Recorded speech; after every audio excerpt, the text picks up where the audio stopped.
Hello and welcome to an update on my redstone elevator with call buttons on every floor.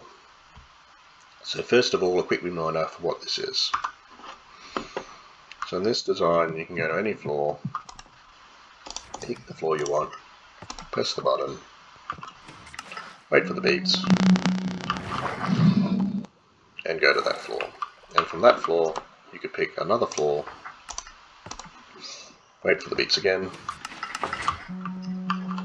and go to that floor again. So you can just go directly floor to floor. The footprints over here, so we have the lectern and the button would be here. The grey blocks are what faces the user of the system. The red blocks represent space taken for the entire height of the elevator. The pink blocks is space taken but only beneath the first floor. So if we come over here we can see that we have the first floor. We have a redstone tower that drops signal strength, and we excavate down 2. We have the signal strength latch, we excavate down another 2 for the signal strength decoder.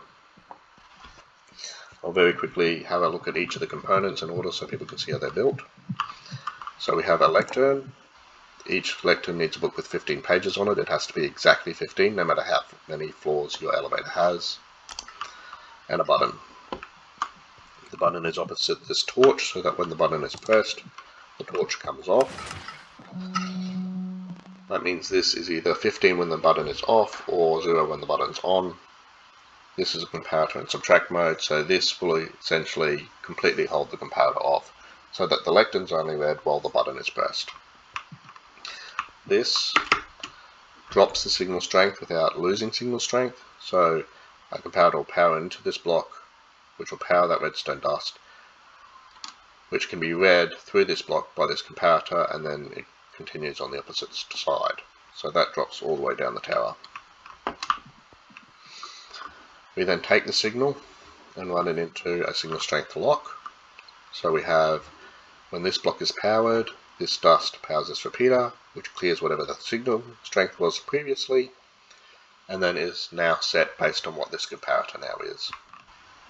It also powers this target block, which is used to run a torch tower after 8 ticks delay for note blocks, so that when this line goes on again, so when this turns off, that'll turn back on and power the note blocks.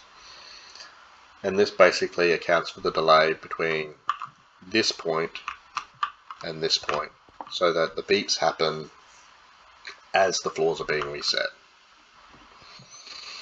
On the signal strength lock, and it's important that this comparator is also in subtract mode, although it doesn't really matter for that one. It comes into this. We drop the signal strength by 1. Again, this is important, so it's 3 here but 2 there. The reason we do this is floor 1, there are no floors locked. No torches should be set either. This comes into a signal strength decoder. This is a fairly standard design. So we have dust, repeaters, dust and repeaters, torches, and then a torch tower. This then comes into each floor. Each floor runs dust from here. Now if you're 2 floors up and you're coming off this one, you just put a torch and run it off the torch instead. Into a repeater, the repeater is important. That's what makes sure that if this is a very short signal strength, it doesn't break this circuit. Comes to this dust.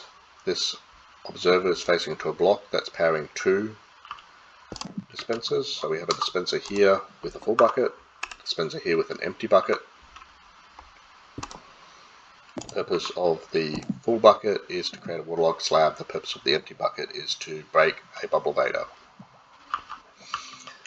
This piston pushes the slab out to become waterlogged.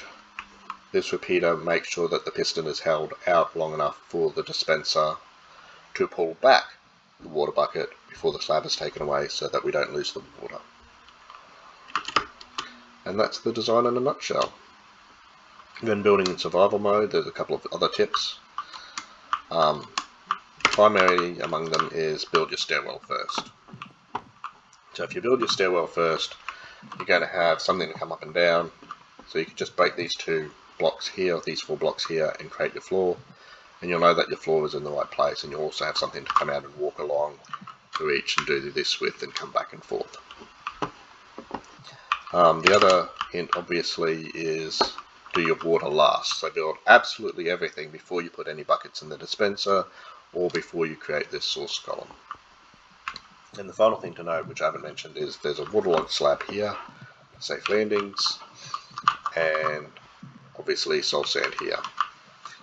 I also recommend putting this in pretty much first so that you always have a quick way down. And that's the entire design. There is variations. As I said before, it works for floors separated either 4, 6, 8, 10, 12 or so on, just not odd numbers. And if you're trying to be a cheapskate, you can actually get rid of the redstone signal strength tower entirely and all of the control units except the bottom one. And if you're doing that, you also get rid of all your sticky pistons, your slabs, and your dispensers, such that there's never any stops on the drops and these things aren't there.